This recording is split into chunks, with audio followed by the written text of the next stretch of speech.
For 3 decades, Donate Life Month has been marked by stories of families who have seen their loved ones make one of the most profound gifts so that other families can have more moments and memories to celebrate. Well, joining us is someone who has found himself on 2 very different sides of the transplant experience. Let's welcome Kevin Carson, a transplant program specialist at MUSC and Recipient. Yes.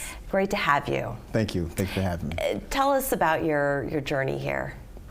Well, in 2018, I finally came down with renal disease.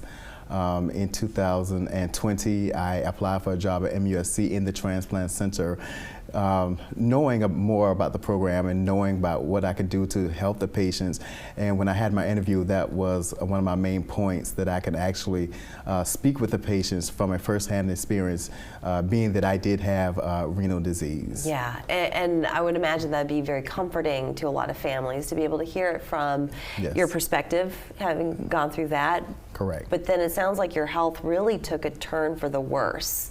How quickly, how long did it take for things to just change, and what was life like during that time? Well, let's go back before 2018. So probably about 3 years before that, that's when the doctor finally told me that I did have the renal disease. So in 2018, that's when it really took a turn for the worse. You know, that's when I started dialysis in 2018. And what was dialysis like? How often did you have to have it?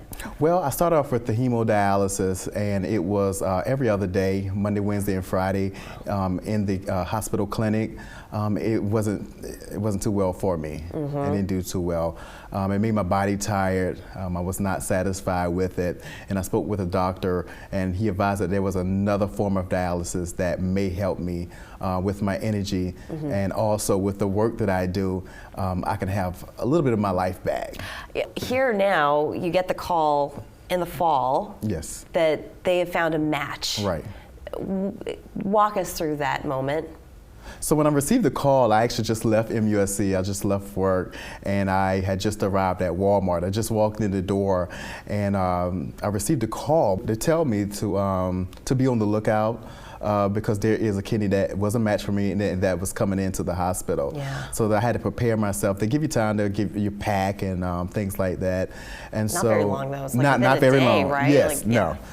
So basically, in that morning, I had to be at the hospital 6 o'clock the next morning. Oh goodness! Yes, but it was worth every bit of sleep that you lost. Yes, right? Yes. Yeah. And so, how are you feeling now? I'm feeling great. I am feeling great. That's wonderful. You look fantastic. Thank you. You look like the picture of health right now. Thank you. Thank you. And now that you've come through that experience, you can talk to families even more intimately about that experience. So how has it changed your work in terms of what you do at MUSC and the donor program? At first I could just talk to them about the dialysis, but I can actually talk to them about the transplant now and what happens after transplant, you know, dealing with the medications and the aftercare. I can say that the transplant team at MUSC actually walks with you from the pre-process of getting the kidney to after the kidney.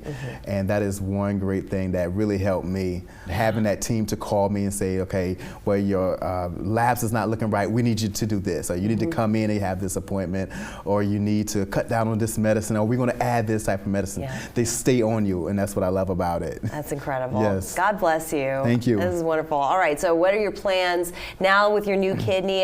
You're able to do things that you weren't able to do before. Correct, yes. Such as swimming, which you said, the things that we take for granted, being able to submerge yourself in water, Yes. So what do you have planned for the rest of the year to celebrate? Well, I do want to travel more now, which before I could travel with a machine, but this time there is no machine, there is no dialysis to worry about. You are the machine. Yes, and I am so happy about that. Yeah, that's wonderful. Yes. And just last advice for people who are on the fence about making the donation, about putting that dot on their driver's license to become a donor. Right. So you never know who you may help, such as people myself, who was the transplant specialist, who's also looking for a kidney.